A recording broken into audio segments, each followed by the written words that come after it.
Deep in the ancient forest of Volyn, there is a wild, mysterious place where the trees are alive and the laws of nature are harsher than any human law. It's early spring, the forest is waking up, and the first thing we hear is not bird song but an argument. A man bursts out of the woods, tearing down dams. Don't ask why, he just tears them down. Then he starts yelling at a mermaid. She says, "You've been cheating on me." He fires back, "And you're fooling around with some strange outsider."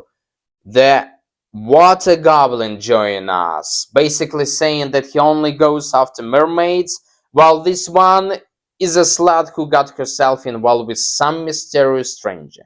And there you have it, ladies and gentlemen, high art. And this is only the beginning of the madness. Today we are taking a look at a classic of Ukrainian school literature, Lesya Ukrainka's The Forest Sun. You are watching RobertBooks channel. Let's get started.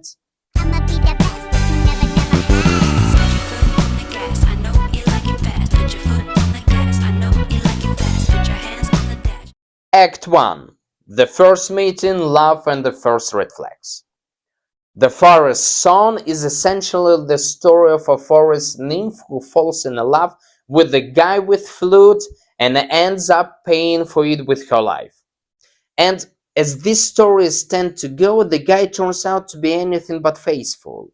We've got everything here: love, betrayal, domestic drama, a monster of mother-in-law, and even a transformation into wolf. Twilight. The story takes place in ancient forest in Volyn. Uncle Lev and his nephew Lukash come into the forest to build a house. Lev is a kind old man who understands the forest and respects its inhabitants. He warns Lukash, treat the forest with respect or the creatures of the forest will take offense. Lukash is young, passionate, naive, with fluid in his pocket. He has no idea that forest got someone more than squirrels. He contains some spirits. But let's step back for a moment and look at the world in which all this is taking place. The Forest Sun is set in Volyn in the early 20th century. On the surface, this is Christian society, okay? Churches, crosses, priests, everything is supposed to be. There is education, civilization, and supposedly a path toward a more European way of life. But the moment you step into the forest, you run straight into Mavka, the forest spirit, the mermaid, the water goblin, drowned children, the creature who tears down dams, the fire spirit cats, and a whole collection of supernatural beings who have no place in the Christian worldview. So how did it happen that Christian commandments and pagan spirits could coexist within the same culture? How could people who went to church also believe that some Mavka lived in the forest and the water goblin ruled the lake? The answer is simple and a little cynical. Education belonged to the cities. The forest was about survival. Peasants living in remote areas had coexisted with nature for centuries. They couldn't explain why livestock suddenly disappeared, why a drought struck, or why someone drowned in a lake. Science had not reached them, but belief in forest spirits had. This wasn't necessarily ignorance in the sense of stupidity. It was a kind of practical magic, a way of trying to make sense of and exert at least some control over a hostile world. Scholars studying Lesya Ukrainka's work point out that she was fascinated by this very paradox. Christianity has spent centuries trying to eradicate pagan beliefs, yet it never managed to destroy them. Mavka's mermaids, forest spirits, they didn't disappear, they simply retreated into the shadows, into the forests, into folk memory. Imagine this: you go to church, light a candle for someone's health, cross yourself before an icon, and an hour later you walk into the forest and leave milk for the forest spirit so he won't lead you astray.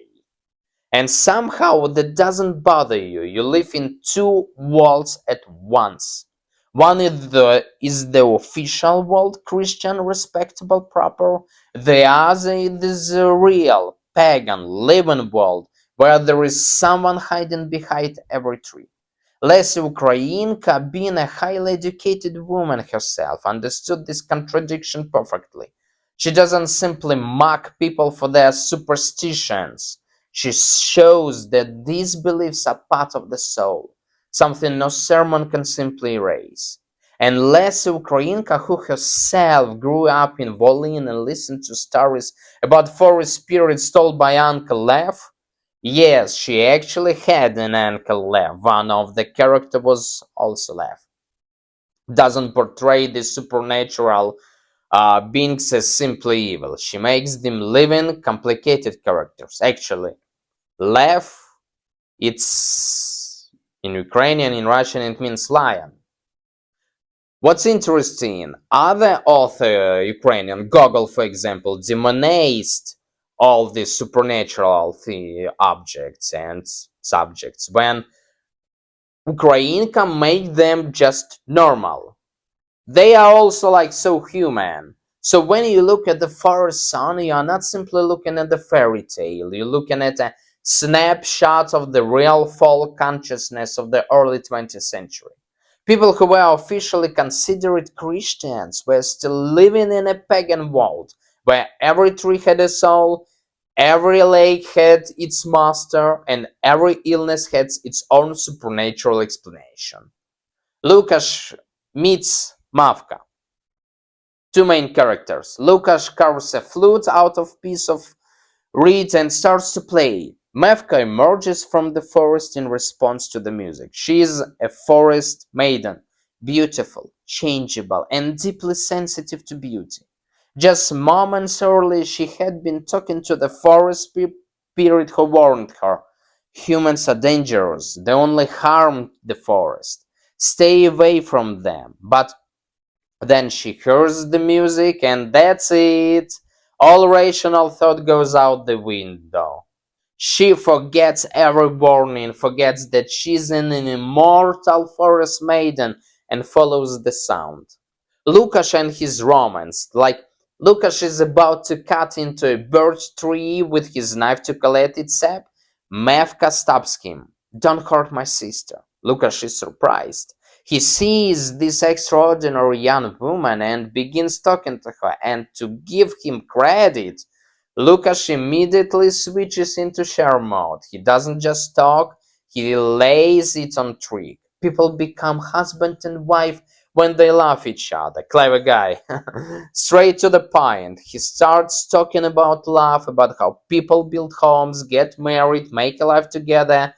Mavka listens, and something inside her completely changes. She's no longer a forest nymph. She is a love-struck fool who believes every word he says. Here comes the irony. It is true love. They've barely met and they've already talking about marriage and building a home. Lukash certainly knows how to sell himself. He came into the forest to build a house and walked away with a fiancé. And poor Mavka thinks he plays the flute, so he must be kind. He talks about love, so he must love me. He wants to build a house in the forest, so he'll stay here with me forever. Absolutely, yeah. Irony gets even sharper. Mavka, darling, if you think this guy with the flute has understood your immortal soul rather than simply realizing that you are beautiful and easy to charm, you're seriously mistaken. He is young, impulsive, and apparently has already figured out that you are a beautiful fool who'll do whatever he says. One night stand. Why not? The mermaid, her friend of Mavka, also tries to talk some sense into her. She's an experienced forest woman who has already been through love and knows exactly how it works. She says, stay away from humans. They'll destroy you. Their love isn't like ours. Our love lasts for a season. There is supposed to last a lifetime, but they don't know how to keep it alive. In this scene, the mermaid is the voice of reason, but Mavka doesn't listen. She's already in love, and that brings us to the point of the first block, the opening. It is the story of forest nymph breaking every law of her own world so she can be with a human. And that human probably doesn't even realize the responsibility he is taking on when he talks to her about love and building a home.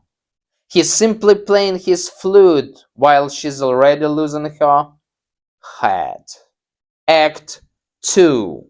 Domestic life, scandals, betrayal, and the mother-in-law triumph. Act 2. Late summer. There is already a house standing in the clearing. Not just a shack, but a real house. A vegetable garden has been planted. Lukash and Mavka are living together, but the fairy tale is over. Reality has begun. Scene first. Lukash's mother, the real monster of the play. The first person to appear on stage is Lukash's mother. Oh, what a character! If you thought Mavka was the main antagonist, think again. The real villain here is the mother-in-law. She's not simply a strict woman. She's a fury, ready to destroy any daughter-in-law who fails to meet her standards. She starts screaming at Mavka, calling her a useless, untidy girl. She doesn't know how to reap grain. She doesn't even know how to hold a cycle. Lukash's mother is furious. You are good for nothing. All you do is lead my son around by the nose with your beauty. There it is, the real drama of the forest son. Not love, not death, but a mother-in-law screaming at her daughter-in-law because she doesn't know how to reap wheat. Mavka is an immortal forest princess who talks to trees and understands the language of the wind. But to these women, she's just a lazy creature who can't even hold a sickle, I guess. Because in this world, ladies and gentlemen, even forest nymphs have mothers-in-law, and this one has arrived to make their lives unbearable. Scene 2.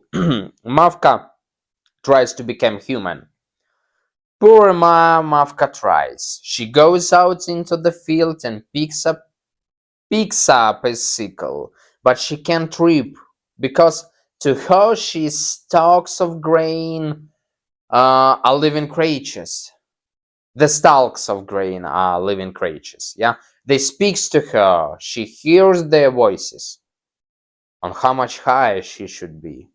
For her it's a mother, but Lukash's mother starts screaming at her even louder. You can't even do this. What are you good for? All you know how to do is dance naked in the forest. She literally can kill the plants because they are her sisters. She hears the crying out, but to her mother-in-law she's simply useless. Mavka realizes that in this world, if you want to be loved, you have to know how to kill. And she doesn't. It's tragic, but to her mother-in-law it's just another excuse to say, I told you. Scene 3. Enter Kylyna, the perfect daughter-in-law. And then, like a bolt from the blue, Kylyna appears, a widow, practical, capable, full-figured, and most importantly, with a sickle in her hand. She doesn't just show up, she deliberately takes the sickle from Mavka and starts reaping. Quickly, skillfully, with complete confidence. Lukash's mother immediately softens. Oh, now that's a woman. That's what I'm talking about, and this one, she nods toward Mavka, is just decoration for the garden. Kylyna starts joking with Lukash. She flirts, laughs, touches him on the shoulder. Oh, she's widow, she experienced it. Of course she knows how to work. And our gentle music melts. He walks Kylyna to the village while Mavka is left alone. And there she is, the ideal woman, according to the mother-in-law. Not the one who can talk to trees, but the one who knows how to cut them down. Kylyna is basically the embodiment of practicality. She doesn't think about beauty, she thinks about filling the pantry. And to the Lukash's mother, that's perfection. Lukash, actually, our artist, look at Kylyna and realizes she can do everything mom likes, and he starts questioning his choice. Scene 4. The forest spirit and the mermaid warm Mavka. Mavka is suffering. She goes to mermaid. Mermaid tries to comfort and warns her. Leave this. Human's love is different. He'll never love you like you expect, and to him just you just nothing. The forest spirit also tries to get through to Mavka, who reminds her of her strength, her beauty, and her immortal soul. He tells her, "You are a forest princess. What do you need to this pathetic human he cannot see your soul? Become yourself again. Only the supernatural creatures understand Mavka for what she really is." The mermaid and the forest spirit, who are supposed to be the bad characters, turn out to be the voices of reason. They are telling her the truth, but Mavka doesn't listen. She thinks love will conquer everything. She thinks that if she tries hard enough, Lukash will love her. Foolish girl. Scene 5. The turning point. Mavka tries to return to her true forest nature. She dresses in crimson and silver mist. She dances with the fire spirit. She tries to remember who she really is, but at that moment, Marius appears, a symbol of death who wants to take her away. She cries out, "I'm still alive!" And that's when Lukash, our gentle musician, reveals his true face. He doesn't come to save her. He doesn't tell her, "I love you, don't leave me." Instead, he harshly yells at her and tells his mother, "I want to send matchmakers to Kylyna." There it is, the most romantic declaration in Ukrainian literature. "Mom, I want another woman." Lukash doesn't even try to save face. He simply says, "This one can't reap, that one can. I need the one who knows how to reap." The entire romantic fantasy disappears in an instant. And Mavka hears it all. She realizes that her love was worth exactly as much as a few sheaves of wheat. Crude irony. Lukash, our artist and musician, turns out to be just some guy looking for a woman who will work for him and his mother. Mavka is beautiful and mysterious but useless. Kylyna is practical, capable, and ready to do all the work. And he chooses the one who knows how to hold a sickle. Priorities, obviously purely masculine ones.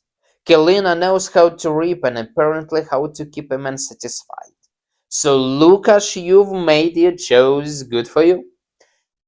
End of the block. Heartbroken, Mavka goes to Marius, the symbol of death. She has lost everything, she doesn't want to live anymore, she retreats into the vault of darkness because the light of human love has turned out to be a lie. Oh, really? Final takeaway from Act 2. The second act is the chronicle of love crashing into domestic life and beauty crashing into practicality. Mavka, a native fool, believed in a fairy tale, and the fairy tale turned out to be farming. Lukash wasn't a hero after all, but an ordinary man looking not for love, but for a convenient woman. The mother-in-law always won, and Kylyna is simply the symbol of pragmatism triumphing over romance. Mavka lost because she couldn't reap. That's the whole moral. In this world, even if you're a forest princess, you still need to know how to work with your hands. Otherwise, someone more practical will replace you. Act 3. Autumn, Werewolves, the Willow Tree, and Mavka's final monologue. The forest is bare. Everything in Lukash's house is falling apart. Mavka is gone, but she comes back. She's crazy as a ghost, a shadow. Mavka returns and the vengeful forest spirit. An autumn night, a figure appears near Lukash's house. It is Mavka. She is neither alive nor dead. She is the ghost of her own love. The forest spirit emerges from the woods. He looks at her and says, I turned your Lukash into a werewolf. This is my revenge. He warned Mavka. She refused to listen. So now he punishes not her, but him.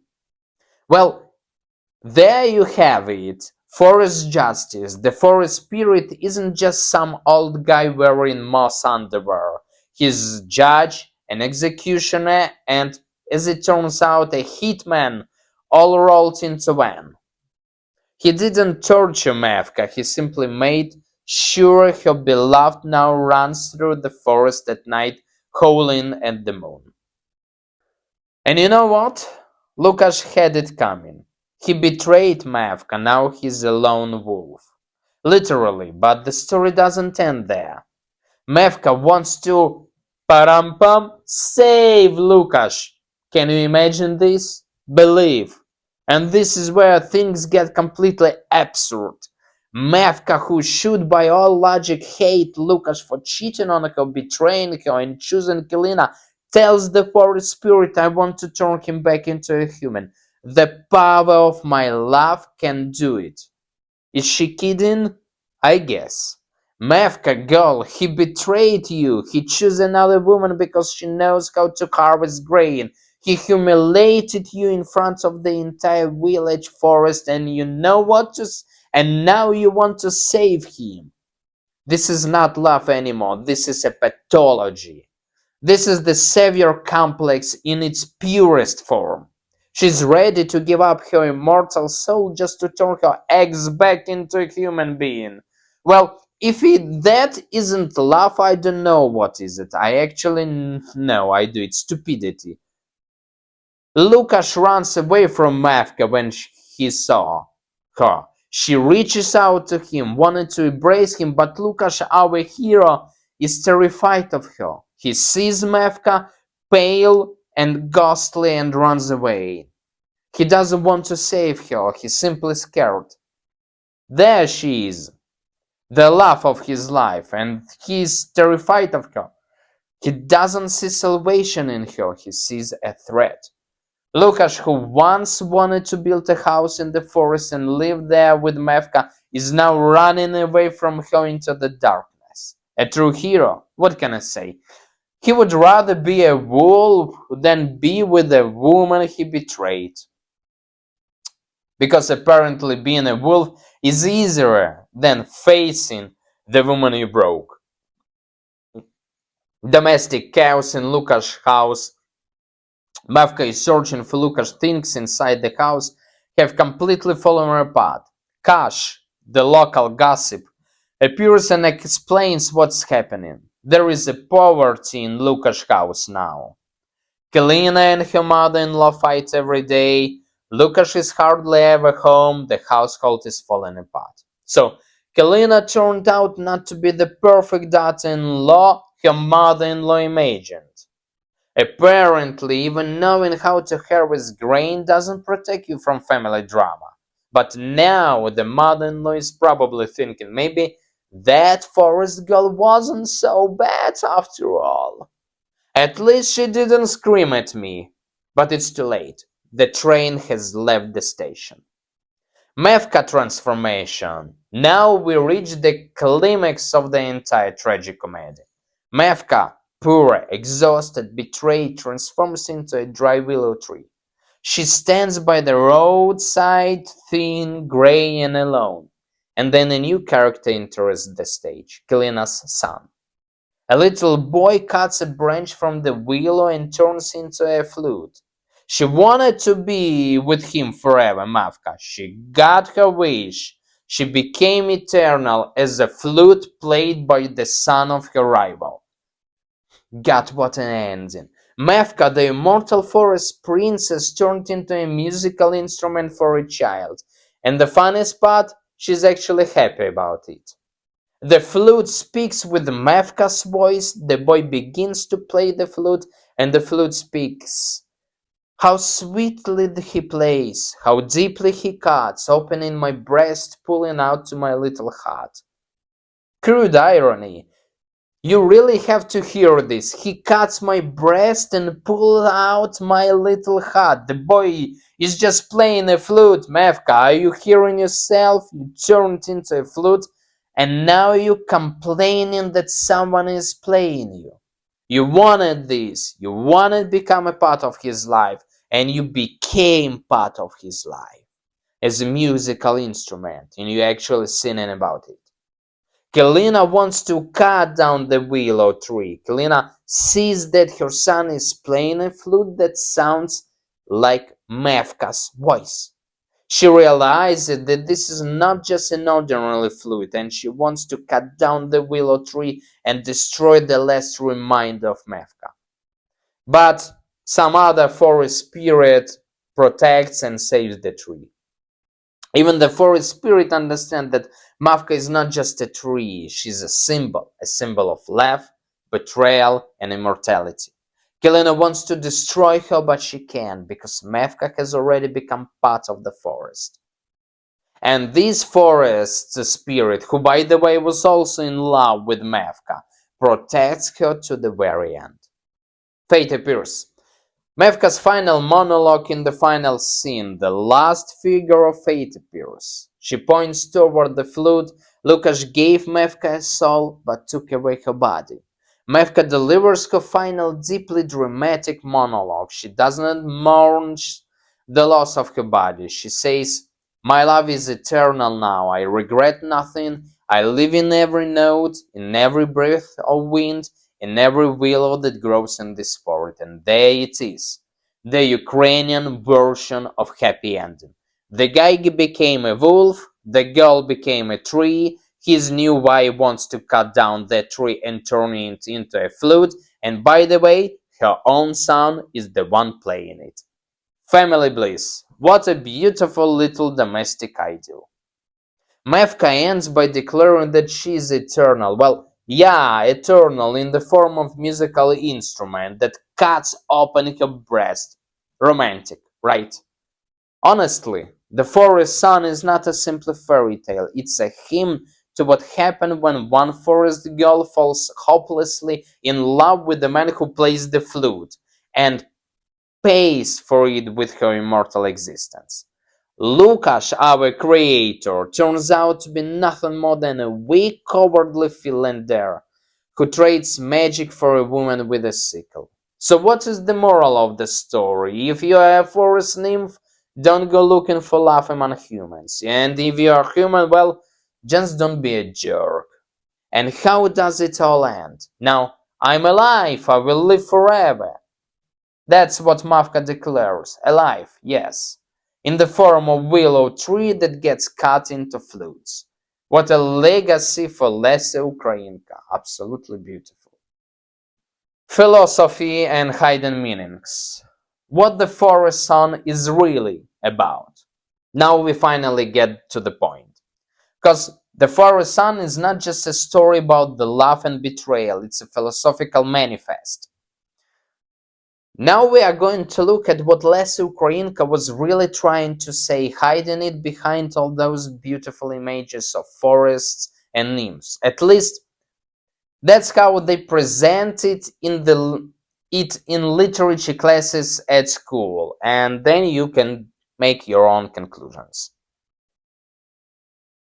Meaning first, two worlds in conflict, nature versus humanity. The entire play is built around the conflict between two realities, the mystical world and the human world. It's not simply a fairy tale, but drama about two worlds trying to coexist and discovering that they simply can't. Notice something. The supernatural beings behave far more reasonably than the humans. Forest spirits warn Mavka. They tell the truth. They protect their own world, but they don't invade the human world for no reason. And the humans? Humans come into the forest, cut down trees, build houses, drink bird sap, and then complain that the forest spirits are getting in their way. So how exactly the aggressor here? Obviously, researchers describe Mavka as the main intermediary between the supernatural and human worlds. She tries to unite them through her love.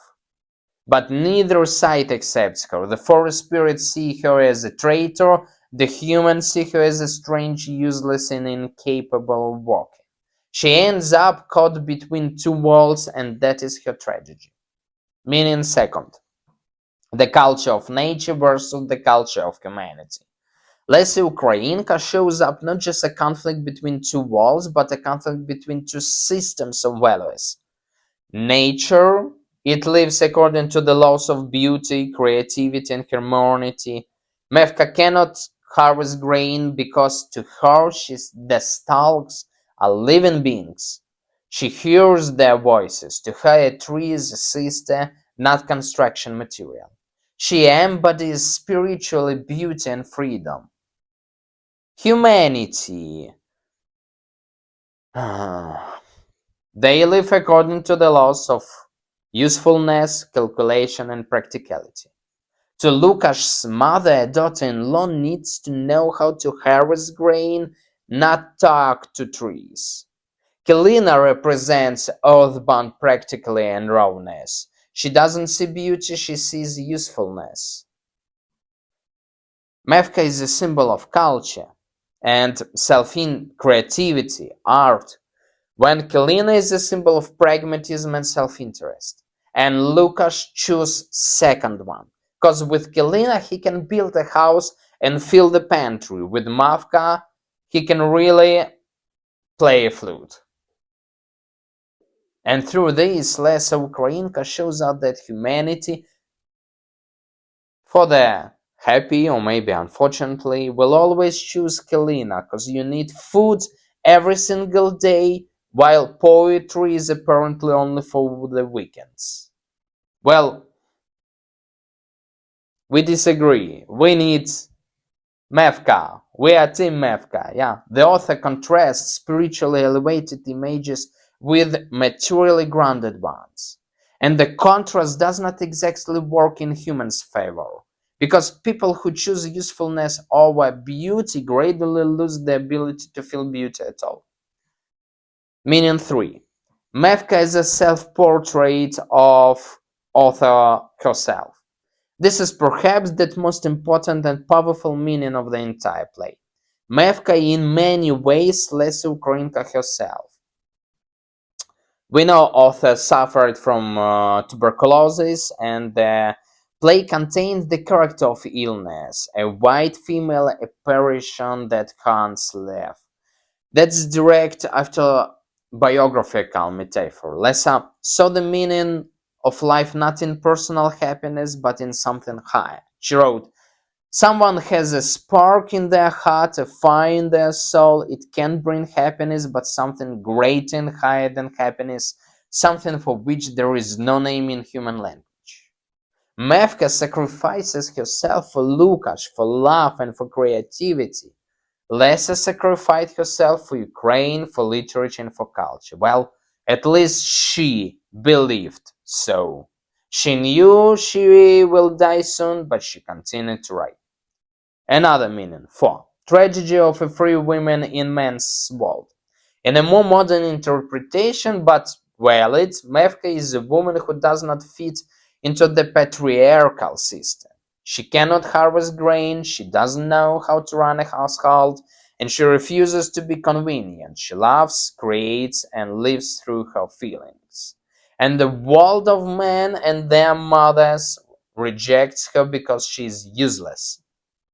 And here what's interesting, Lukash, our hero, is actually just a weak boy who cannot stand up to his mother or society. He chooses Kylyna because it's easier. With Kylyna, he doesn't have to explain why he plays the flute. Everything is simple. Work, harvest, reproduce. But Mavka is inconvenient. She makes him think, she makes him feel, and he rejects her. Author shows that society will always reject women like this, not because there is something wrong with them, but because the world is simply too small for them.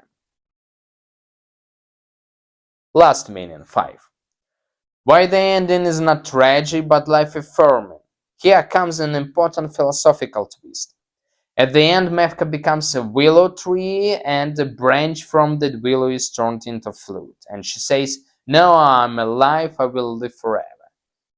Why is this not death? Mavka is a forest nymph. Immortality is a part of her very nature. By falling in love, she gains a soul according to the philosophy of the play. She becomes something greater than just a forest spirit. She becomes a symbol that will live on through music, art, and culture. Willows are cut down, but they are turned into flutes, and those flutes sing.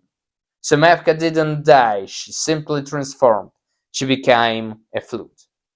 A flute played by the son of her rival, and through that flute she declares, "I'm alive." Well, if that counts as life, then I clearly don't understand the definition. But Lesya Ukrainka is telling us something powerful. Beauty is immortal. Even when someone tried to destroy it, even when they turn it into a musical instrument, it will still find a way to be heard. And damn it, that's beautiful. Whether you believe all that explanations or think it's complete philosophical bullshit and nonsense is up to you. Tell me in comments, what do you think? Is Mavka a victim of love or just a fool? And who is responsible for her downfall? Lukash, his mother, or Mavka herself? I'm waiting to hear what you think, and now I'm off. I need some fresh air in the forest.